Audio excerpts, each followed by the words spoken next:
So hi everyone, thank you for joining us today. Thank you, Jodi, for speaking today. It's great to have you here. So Jodi Tingling is a multifaceted professional you. with experience and expertise in leadership development, career management, and wellness in the workplace. With more than 10 years of experience, she has worked for various nonprofits, charities, international organizations, and post-secondary institutions, developing programs that empower professionals to meet their unique needs. Thank you for speaking today, Jodi, and good luck with your presentation. And thank you for having me. I look forward to the session. Okay, so to start, I'm going to be talking about building resilience in challenging times. As we all know, it has been quite a challenge to, really navigate through this pandemic and everything that has been going on. So it has definitely have had a significant impact on our teams. And I think everybody is aware of that. So I will be providing you with tips to support workers in navigating ongoing stress. So a little bit about me. I am a workplace and wellness consultant and founder of Creating New Steps. So I essentially work with organizations to provide a better workplace experience for employees. And so I work with leaders, professionals, and organizations to ensure they meet their unique workplace goals.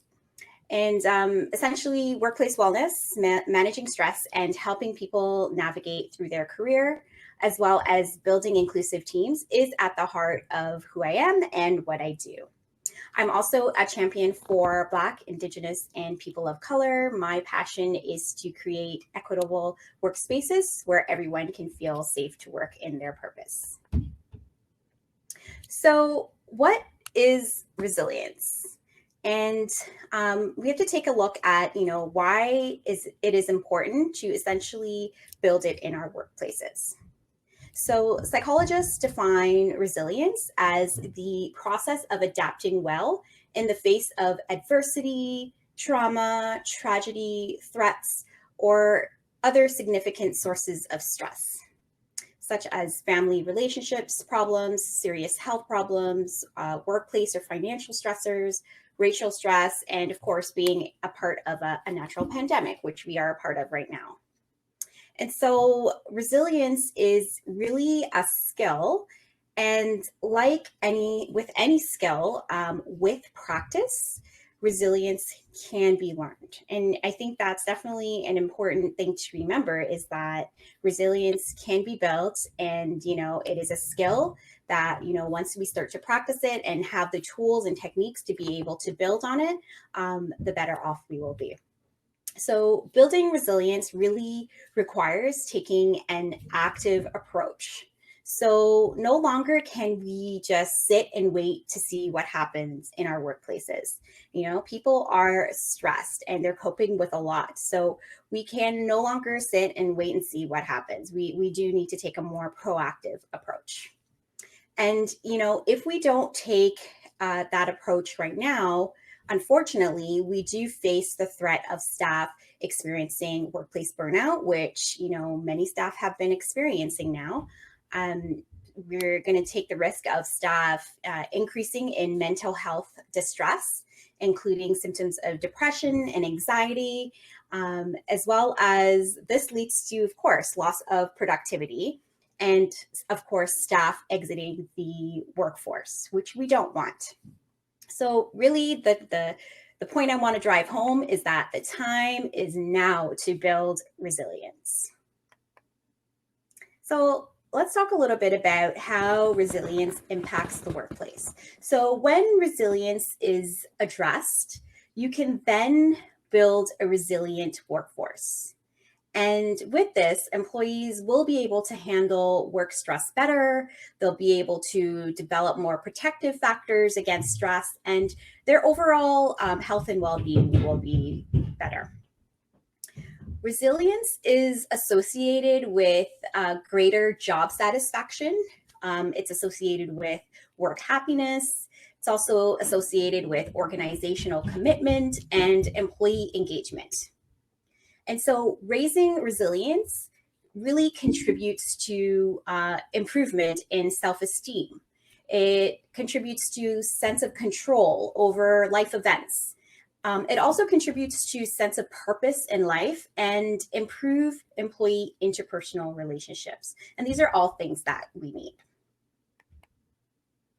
And now if we start to think about some of the impacts from COVID-19, of course, we know that it is having a negative impact on Canadians' mental health, with many actually seeing their stress levels double since the onset of the pandemic. So resilience is really needed in high times of stress. And people are really struggling with fear of uncertainty, fear of the unknown, about their own health, about the health of their loved ones. They have concerns about employment and finances, and of course, the social isolation that comes from public health measures such as quarantining and physical distancing has had a detrimental impact on Canadians. And of course, many are, missing that human connection. And that's important for functioning as well, too. And, with this pandemic, we've been asked to essentially overnight change our lifestyle. And that can have a huge impact, especially when we are dealing with the unknown. When people are dealing with the unknown, anxiety tends to rise. And that's what we've been seeing in the workforce now. A recent poll by Angus Reid Institute also found that 50% of Canadians reported worsening mental health since the pandemic began, with many feeling worried and anxious. And 1 in 10 Canadians polled said that their mental health had worsened a lot as a result of COVID-19. And similar results were found in a Canadian survey of workers where 81% reported that the pandemic is negatively impacting their mental health. So overall, COVID-19 has had such a detrimental impact on our mental health. And other impacts, if you think about it, because of COVID-19, there's also the effects for working parents having to do it all now, right? So we have parents who are now navigating online schooling. They're trying to navigate, the challenges of working from home for the first time, if that wasn't something they were previously doing. And of course, the burden is disproportionately experienced by women. So much so that, in fact, since the pandemic, women's participation in the labor force is at the lowest level in 3 decades. And this has accounted for approximately 45% of the decline in hours worked during the pandemic. So if you think about that, that's an alarming stat right there. 45% of women have had to decline their hours because of the pandemic. That's almost half of women in the labor force. So that's an alarming stat that, you do need to keep in mind when you're thinking about working with your employees. Another impact that, many people are facing right now, another factor is that racial tensions are at an all-time high. And if you think about it, white supremacy is a threat for people of color, and it continues to be a threat for people of color. So, a lot of the times we tend to think, oh, like, look at our neighbors to the south. It's all them, and Canada is such a great country. Yes, however, we still have our issues. People of color are drained from the rhetoric. We're operating in a system that serves to oppress us, and our workplaces are unfortunately still full of racist policies. And, we still work with people every day that uphold these policies. So that's an important thing to remember as well. And in a new report by BCG and Civic Action indicate that anti-Black racism in Canada is still prevalent. And the report found that, for example, Black workers are twice as likely as Asian workers and 4 times as likely as white workers to report experiencing racial discrimination in major decisions in workplaces in Canada. Additionally, Black university graduates earn only 80 cents for every dollar earned by white university graduates, despite having the same credentials. And that stat is even lower for Black women. So COVID-19 has also had disproportionate impacts in the Black community alone, including more deaths. And, Black, Indigenous, people of color, essentially, we need more support at this time. It's essential to be able to provide more support for your staff at this time. So, in summary, there are a lot of factors that are weighing on the mental health of our teams. So now that we know, the many impacts that are affecting our workforce, what can be done to build resiliency? And so I'll be speaking on this next. So the first strategy that you want to think about when you are trying to build resiliency in the workplace is to prioritize relationships. What this means is connecting empathetically with your teams and showing understanding of people and their circumstances, and how essentially doing this can remind them that they are not alone in the midst of difficulties. You also need to have a focus on being compassionate towards your staff, and this will support the skill of resilience. So how can we start to prioritize relationships? We do this by engaging with people on a deeper level, and moving beyond the typical "how are you" questions or "how was your weekend" type questions. So these type of questions only get to surface level answers, and you might just end up with "it was good, I'm good," right? And we want to move beyond that. So checking in more mindfully with questions such as, what would support look like for you today?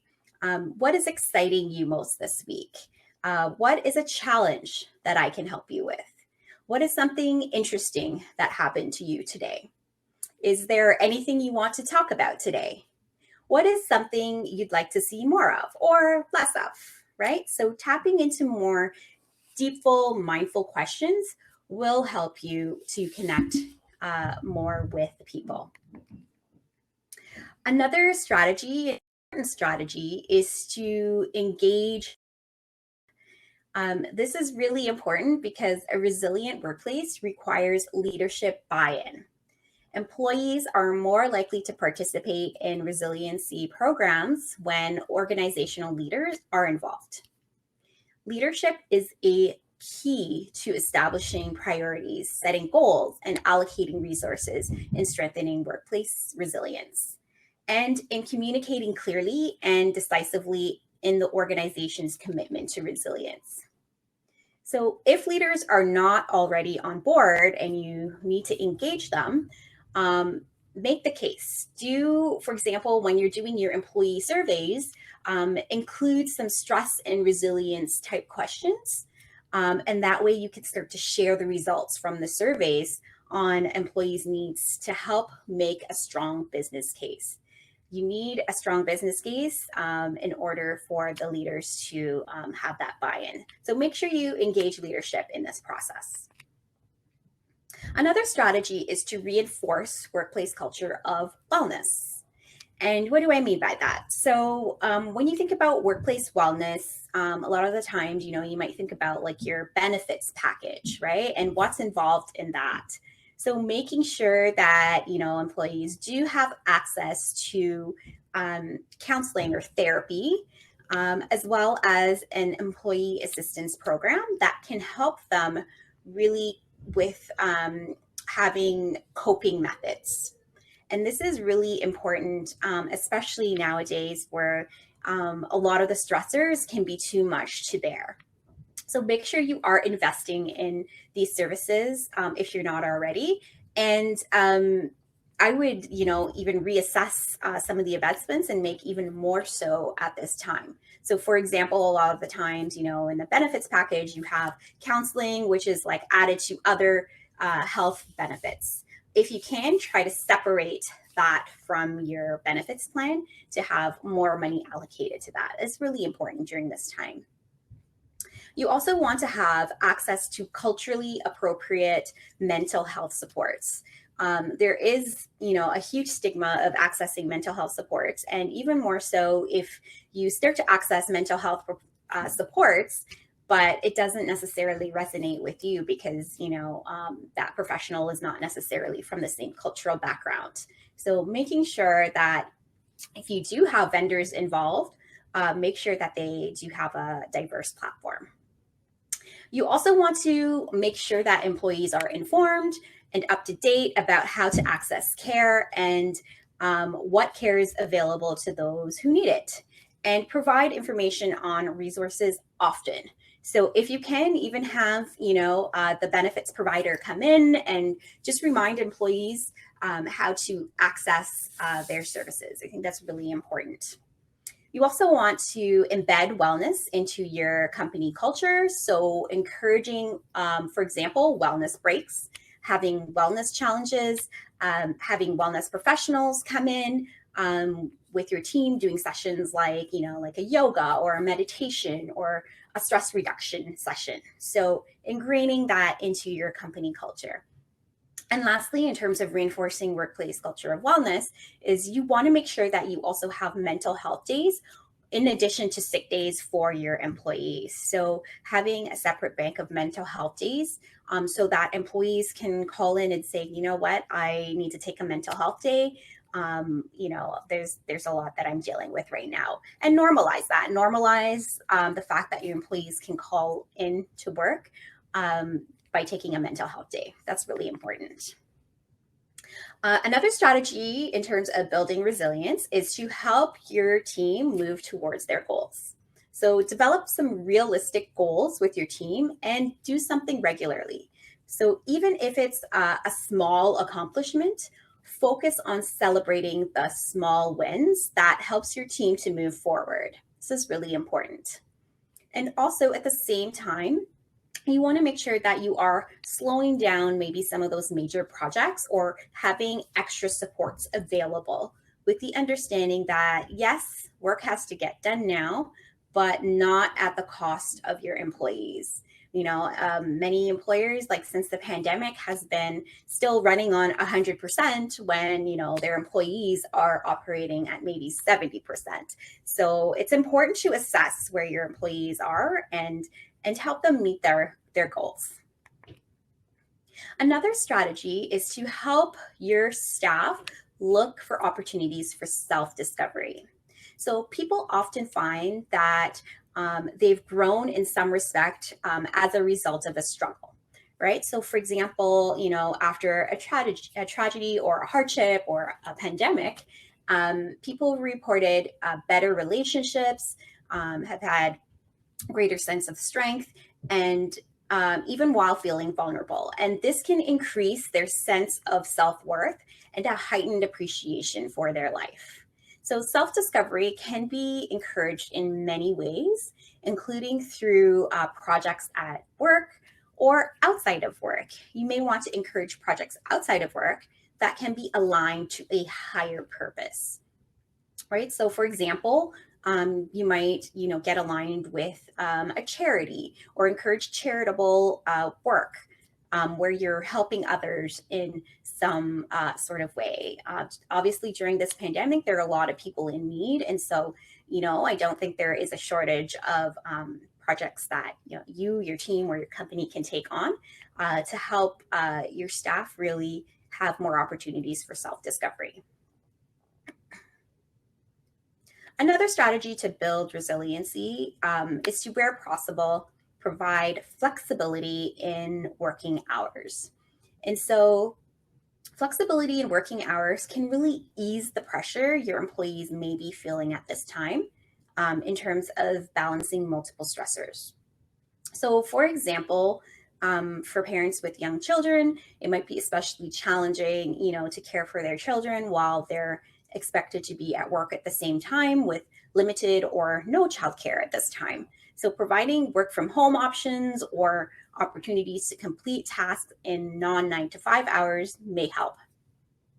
You also want to check in with members of your team to find out their unique needs and how you may be able to add more flexibility in their workday.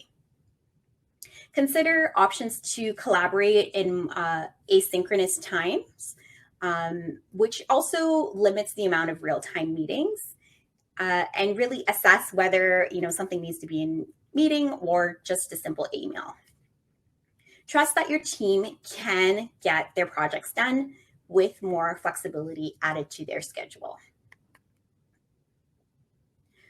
Another way to build resiliency is to have some sort of resiliency training with your staff, and then elevate job performance and work engagement.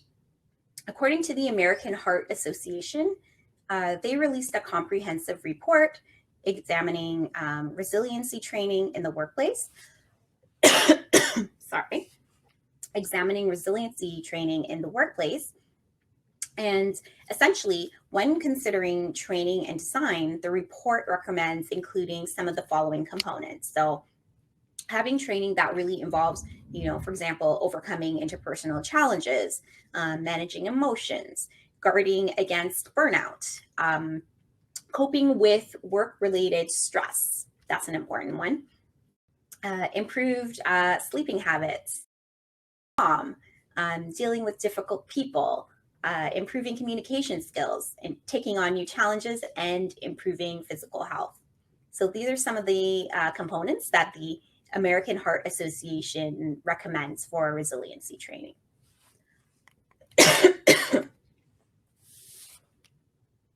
And lastly, you want to also think about how you can build a culture of resiliency. And there's several ways to do this. So a culture of resilience means having an environment where team members are encouraged to, for example, speak up and ask any questions. And being able to really do that without any fear of, repercussions or anything like that. So having a more open space to be able to talk. Again, openly sharing bad news and report early warning signs of any potential problems. You want to be able to create a culture where you can do that. You also want to have a culture where you can maintain composure during emergencies and during times of heightened stress, so that you are not just operating in a state of really where you're just kind of go all the time, because that is a surefire way to burn your employees out. Of needing further support, having a culture where your employees can seek out expertise, or your leaders can seek out expertise rather than simply relying on the work of other employees. So for example, doing more outsourcing when you're thinking about doing resiliency training, or doing outsourcing when you're thinking about diversity, equity, and inclusion initiatives, because your staff won't have all the answers, and knowing that will help you succeed. You also want to have a culture where you can keep an eye on your work colleagues and be there to offer support throughout challenging times. So before, to minimize the impact of the stressor; during, to manage the heightened of the stress; and after the stressor, to mend once the stress has passed. Being able to express, you want to have a culture where people are able to express when there is a need in the workplace to switch from that emergency mode of operating. And I think a lot of us have been operating in that emergency mode while we're in this pandemic. And lastly, but importantly, once the challenge has passed, to encourage resilient team members to thank each other for their help and discuss any other challenges. So with that, those are some of the ways that you and your team can really start to build resiliency during these challenging times. I recommend that you start to implement at least one of these strategies, and then start small and then work your way up to implementing some more of these strategies to be able to help your team to really thrive during this time where a lot of people are essentially coping with so many stressors coming at them. Again, now is the time to really be proactive when we are thinking about building resiliency. And it's really about, one step at a time. What can your organization do now to help to start to build the resilience of your team members? And really understanding that, people are going through a lot right now, and we need to re-engage them. And we need to, get them more excited about the future and what's to come. So with that, I will see if there are any questions.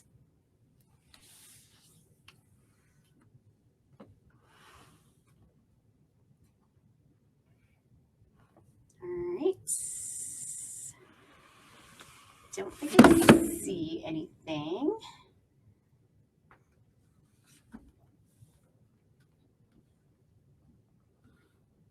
And I will say that, building resiliency really takes time.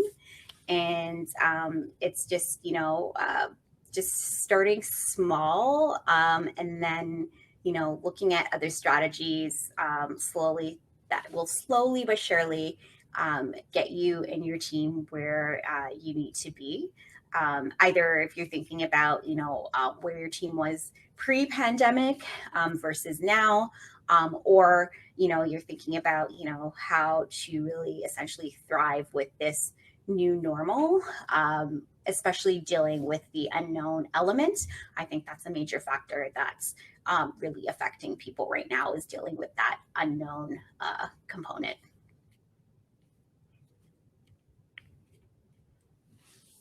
Okay, I don't know if I'm seeing any questions here.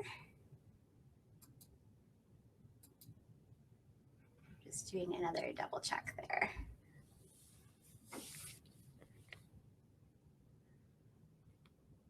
Okay, so if there are no other questions, I think I will leave it there.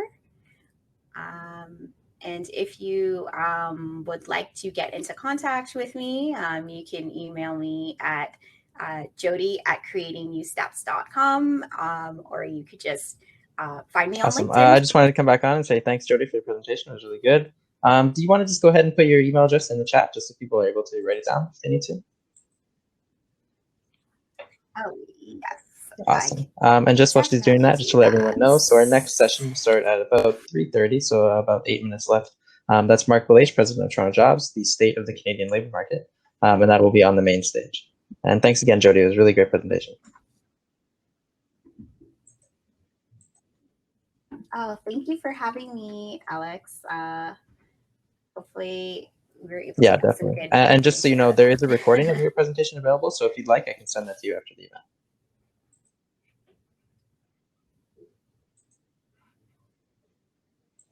Okay, so great. Yeah, thanks again. And I think we can end it here. It doesn't look like there's any questions, unfortunately. But thank you again. It was really great presentation, really insightful. Bye. All right, thanks, everyone. Bye. Have a great rest of your sessions.